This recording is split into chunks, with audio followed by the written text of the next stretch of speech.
11장입니다. 오늘 말씀 마태복음 11장 16절에서 부터 보겠습니다. 마태복음 11장 16절 19절 제가 한 절 여러분이 한 절 교독하시겠습니다. 이 세대를 무엇으로 비유할까? 비유하건대 아이들이 장터에 앉아 제 동물을 불러 또 여러분 같이 읽으세요. 우리가 너희를 향하여 이를 들어도 너희가 춤추지 않고 우리가 슬피우로도 너희가 상을 치지 아니하였다 함과 같도다. 요한이 와서 먹지도 않고 마시지도 아니하며 그들이 말하기를 귀신이 들렸다 하더니 인자는 와서 먹고 마시며 말하기를 보라 먹기를 탐하고 포도주를 즐기는 사람이요 세리와 죄인의 친구로다 하니 지혜는 그 행한 일로 인하여 옳다함을 얻느니라. 오늘 말씀은 요한과 예수님입니다. 요한과 예수님. 예수님께서 예수님 당시에 그 사람들, 그 세대를 가리켜서 비유로 말씀을 하셨습니다. 예수님 당시에 이 아이들이 장터에 사람들이 많이 모이잖아요. 시장에. 이제 지금 아니 옛날로 틀려져서 이렇게 장터에 아이들이 이렇게 잘 노는 모습을 보기 어려운데요. 옛날에는 이렇게 시장터에서 아이들도 많이 놀았습니다. 이렇게. 네. 근데 예수님 당시에도 이 아이들이 장터에서 모여서 노는 거예요. 그런데 여러 가지 놀이를 했는데 결혼식 놀이, 그다음에 또 장례식 놀이, 이 두 가지도 대표적인 놀이였습니다. 그래서 예수님께서는 예수님 당시에 장터에서 아이들이 노는 이 놀이, 장례식 놀이와 결혼식 놀이를 비유로 말씀을 하셨습니다. 이 아이들 일부가 이 결혼식 놀이를 시작하려고 피리를 불었어요. 피리를 불었어요. 그러면 이 다른 아이들은 그 피리 소리에 맞춰서 흥겹게 춤을 춰야 되는 거예요. 그래야 결혼식 놀이가 즐겁게 이루어지는 것이죠. 그런데 일부 아이들이 피리를 부는데 그게 아이들이 춤을 추지 않는 거예요. 춤을 춰야 흥겹게 결혼식 놀이가 이루어질 거 아니에요. 그래서 이번에는 장례식 놀이로 넘어갔습니다. 그래서 일부 아이들이 아이고 통곡하면서 이렇게 울었습니다. 예. 그러면 이제 다른 아이들이 거기에 맞춰서 이 가슴을 치면서 이렇게 슬픈 표정으로 거기에 장단을 맞춰줘요. 예. 그래 또 장례식 놀이가 또 나름대로 이 놀이답게 이루어지는데 아이들이 이때도 가슴을 치면서 이렇게 장단을 맞추는 아이들이 없는 거예요. 결혼식 놀이도 재미가 없고 장례식 놀이도 재미가 없고 이렇게 된 거예요. 이 예수님께서는 이 비유를 말씀을 하시면서 예수님 당시 그 사람들이 바로 그런 전혀 반응을 보이지 않는 결혼식 놀이에도 반응을 보이지 않고 장례식 놀이에도 반응을 보이지 않는 그런 사람들과 똑같다. 그 세대 사람들을 그렇게 비유를 하셨습니다. 그 장터 아이들은 결혼이라는 기쁨의 잔치도 몰랐고 장례식이라는 그 슬픔의 의미도 몰랐습니다. 그 세대 사람들, 그 당시 살던 사람들도 역시 그러한 결혼의 기쁨과 또 죽음의 슬픈 의미, 슬픔의 그 죽음이 주는 그 슬픔의 의미를 몰랐다는 것을 지적을 하고 있습니다. 세례요한은 슬픔의 선지자라고 할 수가 있어요. 슬픔의 선지자. 세례요한은 회개하라, 천국이 가까이 왔다. 이렇게 전파했습니다. 세례요한은 제자들과 함께 금식하며 기도하는 일이 많았습니다. 먹지도 마시지도 않는 이 금식 기도를 한 것입니다. 세례요한은 죄에 대해서 회개를 촉구하고 죄의 모습에 대해서 슬픔을 이 금식 기도로 표현을 한 것입니다. 이 금식은 먹고 마시기를 중단해서 기도하는 것입니다. 사람이 먹지도 않냐고 마시지도 않는다는 것은 죽음을 각오한 생명을 건 기도예요. 그래서 금식 기도가 능력이 있다는 것이죠. 그래서 이 금식 기도는 죄악에 대한 진정한 슬픔의 표현이었습니다.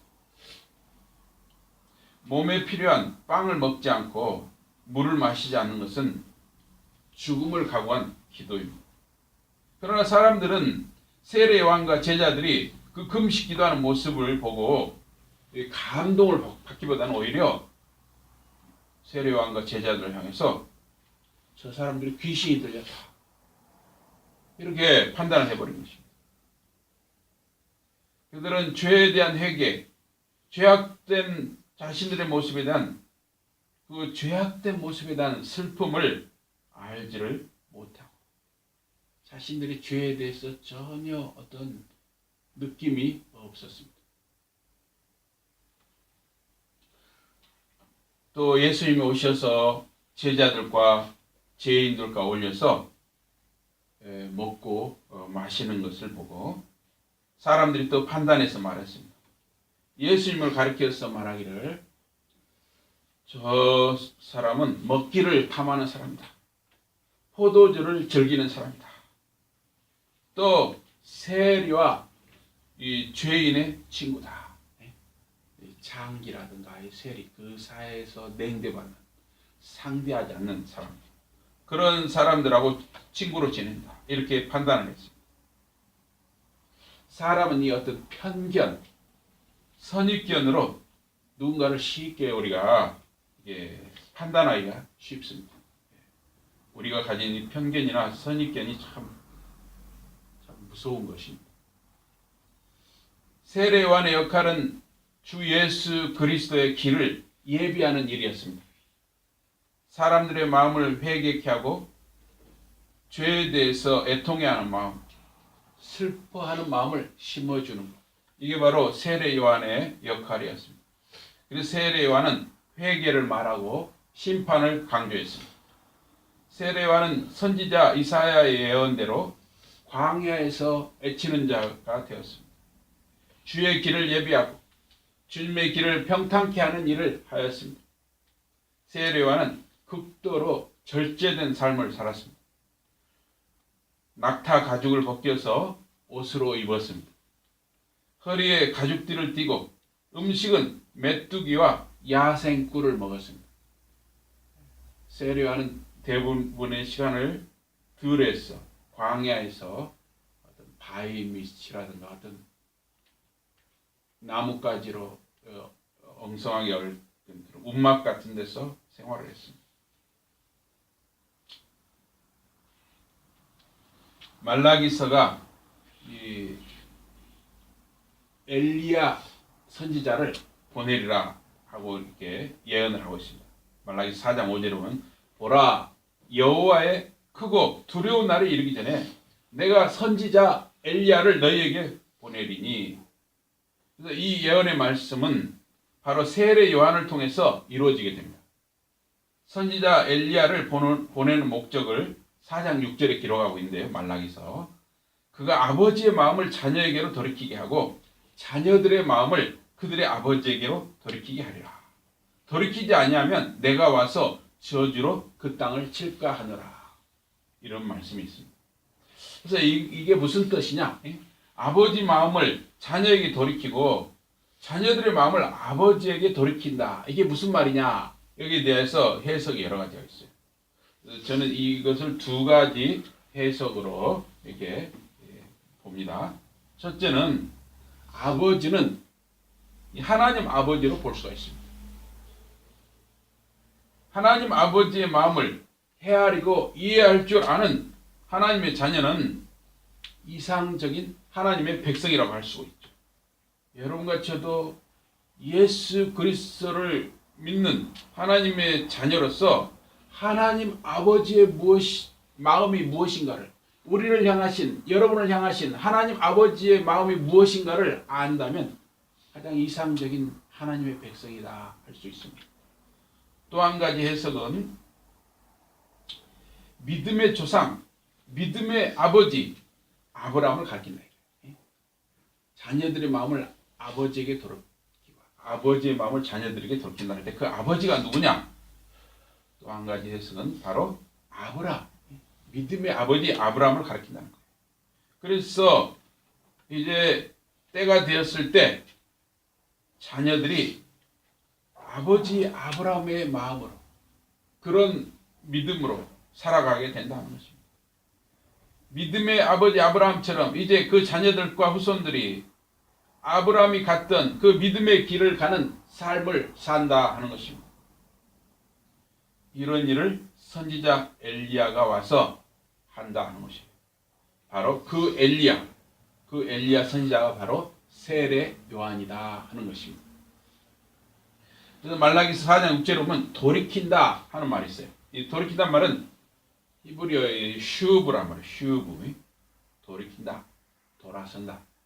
영어로는 return 또는 turn 이런 말이 있죠. 말라기서 4장 4절에 그 힌트가 있는데요. 말라기서 4장 4절에 보면 이 4절은 말라기서 전체의 주제라고도 볼 수가 있습니다. 너희는 내가 호렙에서 온 이스라엘을 위하여 내 종 모세에게 명령한 법, 토라죠, 토라. 법, 곧 율례, 후킴과 그다음 법도 미시파. 율례와 법도를 기억하라. 토라와 함께 토라 안에 들어가는 모든 율례와 법도를 기억하라. 호렙산에서 하나님은 모세를 통해서 이스라엘 백성과 약속, 시내산 언약을 맺으셨습니다. 십계명 등 하나님이 주신 말씀과 계명대로 순종하며 사는 자에게는 복을 주기로 약속하셨습니다. 하나님을 배반하고 우상을 섬기고 이웃을 학대하고 불의한 삶을 사는 자에게는 저주와 심판을 내리신다고 경고하셨습니다. 이스라엘 백성은 하나님이 아브라함과 이삭과 야곱과 약속하여 주신 땅 가나안에서 살았습니다. 이스라엘 백성은 하나님을 믿는 신앙을 이웃에게 증가하는 담대한 믿음과 선한 영향력을 끼치는 삶을 살지를 못했습니다. 오히려 가나안 원주민들의 우상 숭배, 바알 숭배, 아세라 숭배의 영향을 받아서 하나님을 배반하고 바알과 아세라를 음란하게 섬겼습니다. 그 당시에는 목축과 농사가 먹고 사는 주 수단이잖아요. 그 사람들의 소원은 항상 목축이 잘 되고 농사가 잘 되는 게 소원이었어요. 그래야 먹고 마시는 게 풍성하게 생기니까요. 그래서 바알신이나 아세라 여신은 바로 그 풍요의 여신, 비를 내려주는 그런 남신과 여신이었어요. 그런데 그들은 그 우상을 섬기고 말이면 거기다 이렇게 막 고기도 차려놓고 뭐 여러 가지 차려놓고 절을 한 뒤에 뭐 무슨 일을 하냐면 아주 음란한 일을 했어요. 거기에서 성전에 이 창기가 있어요. 창기. 그래가지고 서로 거기서 아주 음란한 짓을 하는 거예요. 그러면 그 음란한 짓을 할 때 바알신이 좋아해서 하늘에서 비를 내린다. 이런 생각. 이 우상 숭배는 아주 음란이다.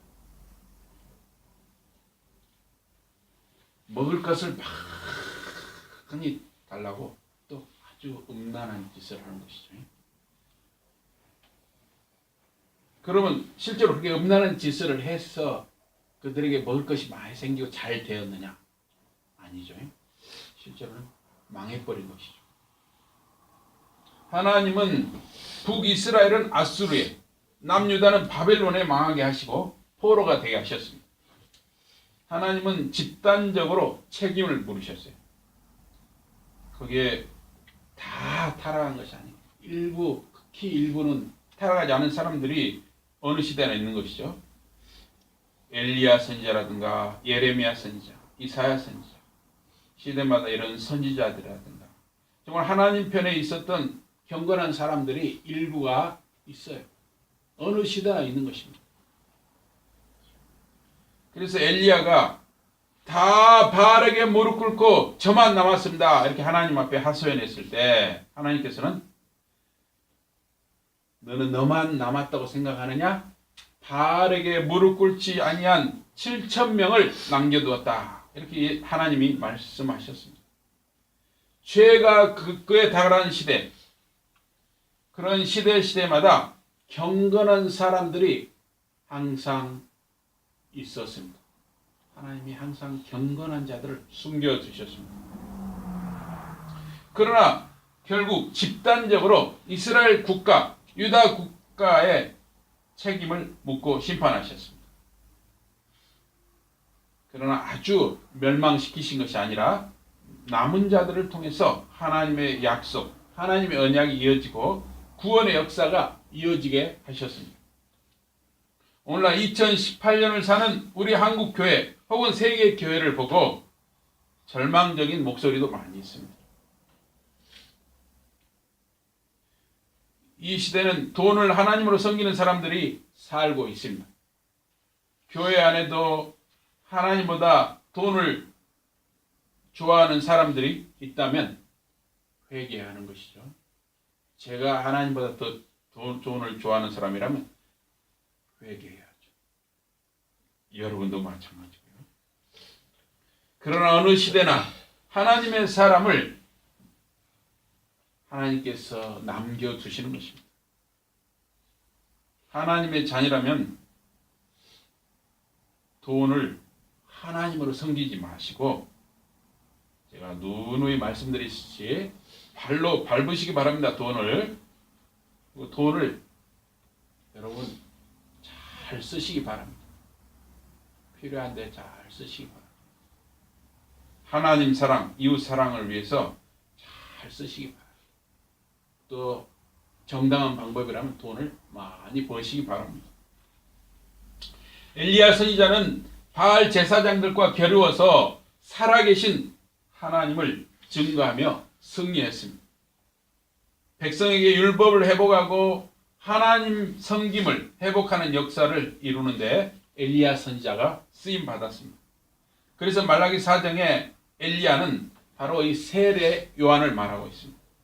세례 요한은 백성의 회개를 촉구하면서 그들의 마음이 하나님께 돌아오도록 하는데 쓰임을 받았습니다. 엘리야 선지자는 참 중요한 선지자라고 할 수가 있어요.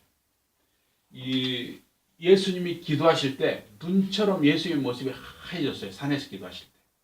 그때 이 성령의 구름이 하얗게 덮으면서 거기에 엘리야 선지자와 모세 선지자가 나타난 거예요. 그래가지고 그 세 분, 예수님과 모세와 엘리야가 서로 상의를 하는 거예요. 하얀 성령의 구름이 덮으면서 예수님이 흰 눈처럼 변하면서 그 세 분이 이야기를 했어요. 근데 그 이야기한 내용이 뭐냐면 예수님의 별세에 대한 내용이에요. 다시 말하면 예수님의 십자가의 고난과 죽음에 대해서 상의하는 내용이었습니다.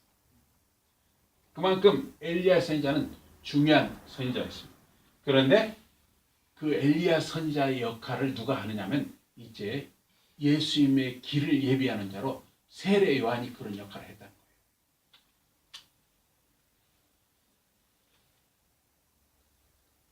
예수님께서는 마태복음 11장 9절 이하에서 세례 요한을 선지자보다 나은 자라고 이렇게 칭찬하셨습니다. 보라, 내가 내 사자, 그러니까 나의 심부름하는 사람을 내 앞에 보내노니 저가 내 길을 내 앞에 예비하리라 하신 것이 이 사람에 대한 말씀이니라. 내가 진실로 너희에게 말하노니 여자가 낳은 자 중에 세례 요한보다 큰 이가 일어남이 없더라. 얼마나 큰 칭찬이에요. 이 세상에 여자에게서 태어났죠. 저도 여자에게서 태어나고 여러분 다 여자에게서 태어났습니다. 근데 여자가 낳은 자 중에 세례 요한보다 더 큰 자가 없다. 이 이상 더 큰 칭찬이 어디가 있습니까? 예수님께서는 말라기 4장에서 오리라 예언한 그 엘리야 선지자가 바로 세례 요한이라는 것을 말씀하신 것입니다. 마태복음 9장 11절 이하에 보면 예수님께서 당시 유대사회에서 멸시와 천대를 받은 이 세리나 창기와 같은 죄인들과 함께 하셨습니다. 바리새인들은 예수님께서 세리와 죄인들을 가까이 하고 세리나 죄인들과 함께 먹고 마시는 것을 지적을 했습니다. 이에 대해서 예수님께서는 건강한 사람이면 의사가 필요 없지 않느냐, 병든 사람한테 의사가 필요하지 않느냐, 이렇게 말씀하셨습니다. 나는 긍휼, 그러니까 사랑을 원하고 제사를 원치 아니하노라. 이 말씀은 여러분과 제가 이 시간에 이렇게 거룩한 모습으로 예배하는 이 모습으로 우리가 밖에서 세상에서 일주일 동안 그렇게 살아라 하는 것입니다. 이렇게 예배하는 이 아름답고 귀하고 거룩한 모습으로 우리가 이 세상에서 정말 거룩함과 사랑과 자비와 친절을 베푸는 사람으로 우리가 이 땅에서 살아라 하는 것입니다. 하나님은 이웃을 사랑하고 하나님을 사랑하는 삶을 원하시는 것입니다. 예수님은 죄인을 부르러 왔다고 말씀하셨어요. 의인은 너무나 어려웠어. 예수님이 필요가 없는 것입니다. 내가 죄인이라고 가슴을 치는 자에게 예수님이 필요한 것입니다. 세례요한의 제자들이 예수님께 물었습니다. 아니, 우리와 바리새인들은 금식을 하는데 왜 선생님의 제자들은 금식을 하지 않습니까? 예수님은 이에 대해서 결혼잔치를 말씀하셨습니다. 혼인잔치 손님들이 신랑과 함께 있을 동안에 먹고 마시는 것이 당연한 것이지 어떻게 지금 결혼식 잔치에서 슬퍼할 수 있느냐, 이렇게 되물으셨습니다. 결혼잔치는 즐겁게 먹고 마시는 것이 아주 당연한 것입니다. 구원의 주님 예수님을 영적인 신랑으로 맞는 영적인 신부인 신자들은 구원의 기쁨과 죄 용서의 감격을 누리는 것입니다. 그래서 은혜와 감사와 축복의 감격으로 우리는 먹고 마시는 것이에요. 신랑과 기뻐하는 것이 당연한 것입니다. 그래서 이 주일에 우리가 예배드리는 것은 이 축제인 것입니다. 이 시간 예배는 말씀의 축제입니다. 영적인 음식, 말씀을 우리는 먹고 마시고 있습니다. 또 예배가 끝나면 어떻게 합니까? 우리가 음식을 과일이라든가 떡이라든가 과자라든가 이런 것을 서로 준비해서 또 무슨 감자라든가 고구마라든가 이런 걸 해서 서로 또 달걀, 찐 달걀이라든가 이런 서로 먹고 마시며 나누는 거죠.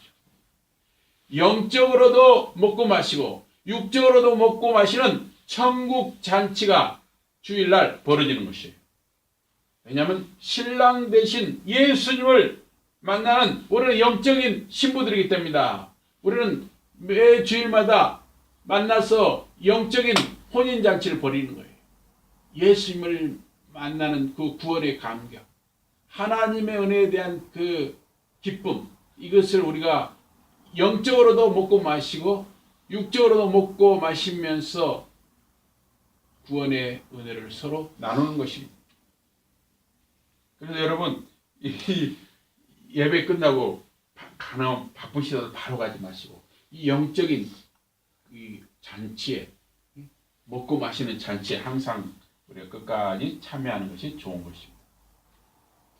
바로 이어서 예수님께서는 새 포도주는 새 부대에 넣어야 된다 말씀하셨어요. 여러분, 이 의미가 무엇인지 잘 생각하셔야 돼요.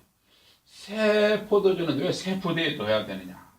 물론 이거는 당시 가죽으로 포도주나 물을 담는 부대를 만들었어요. 지금 아주 페트병이 너무나 편리하잖아요. 그러나 그 당시에는 페트병이 없잖아요. 그래서 가죽으로 물을 담거나 이렇게 포도주를 담았어요.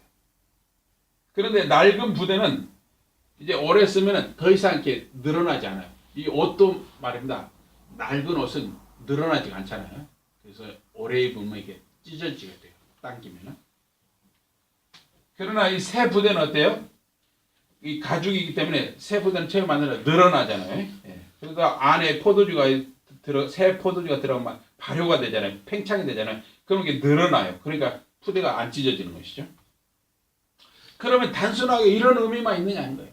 새 포도주는 새 부대에 넣어야 한다는 것은 가죽이 늘어나서 안 찢어지니까 그런 뜻이냐 하는 거예요. 여러분 이걸 생각하셔야 돼요. 여러분 어떻게 생각하세요? 새 포도주는 새 부대에 넣어야 한다. 이게 무슨 말이냐는 거예요. 피상적인 의미, 겉에 드러나는 의미는 분명히 설명드린 그대로예요. 이것은 새로운 사고는, 새로운 생각은 새로운 삶을, 새로운 생활을 요구한다는 뜻입니다.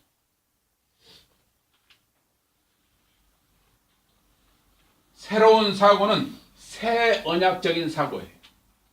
새 언약적인 생각입니다. 새로운 삶은 예수님을 믿고 구원받은 자의 삶인 것입니다. 새로운 삶은 변화되어가는 삶이고, 변화된 삶이고, 말씀과 성령의 인도를 받는 삶이고, 이웃과 하나님을 사랑하는 삶인 것입니다. 예수님께서는 성만찬식을 거행하시면서 포도주를 나눠 주실 때 이 잔은 새 언약의 피라 말씀하셨습니다. 예수님께서는 새 언약의 성취자이신 것입니다. 새 언약이 이루어지는 시대는 성령의 시대입니다. 성령의 시대는 율법을 돌이 아닌 마음에 새기는 시대인 것입니다. 옛 언약 시대, 구약 시대는 율법을 돌에 새겼습니다. 그러나 이 성령의 시대, 새 언약의 시대에는 율법을 여러분과 제 마음에 새기는 것입니다. 어떻게 마음에 새길 수가 있습니까? 칼로 마음에 율법을 새길 수가 없죠. 성령님께서 여러분과 제 마음속에 율법을 새겨주시는 것입니다. 하나님의 은혜로 예수를 주님으로 믿고 구원받은 신자는 말씀과 성령의 인도를 따라 사는 것입니다. 하나님을 사랑하고 이웃을 사랑하게 되는 것입니다. 이것은 정말 우리가 하나님의 은혜로 구원을 받아서 예수 그리스도를 나의 주 나의 하나님으로 믿는다면 좀 가만히 있어 해도 자꾸 여러분 마음속에서 끓어오르는 이 사랑을 절제할 수가 없는 거예요. 하나님에 대한 이 사랑이 끓어오릅니다. 이웃에 대한 사랑이 끓어오르는 것입니다. 내 옆에 있는 사람들을 사랑하지 않고는 견딜 수가 없는 것입니다.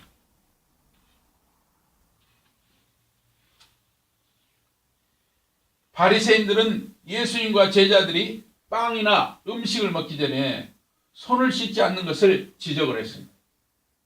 팔레스타인 지역은 물이 귀한 곳이고 예수님과 제자들이 이곳저곳 이동이 잦아서 많이 돌아다녔잖아요. 전도하고 하기 위해서 또 치유하기 위해서. 손을 씻는 이 정결 예식을 일일이 다 갖추고 행하기가 어려웠을 것입니다. 정결 예식을 행하려면 그릇이나 항아리, 이렇게 또 귀한 물을 어디선가 구해야 하는 것이죠.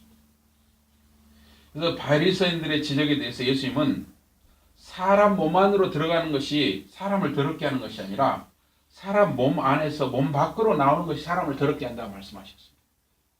이게 무슨 뜻인가 한번 생각해 보십시오. 사람 몸 안으로 들어가는 것은 여러분 몸속에 아무 것이나 집어넣습니까? 대개 사람 몸 안으로 들어가는 것은 먹고 마시는 것이죠.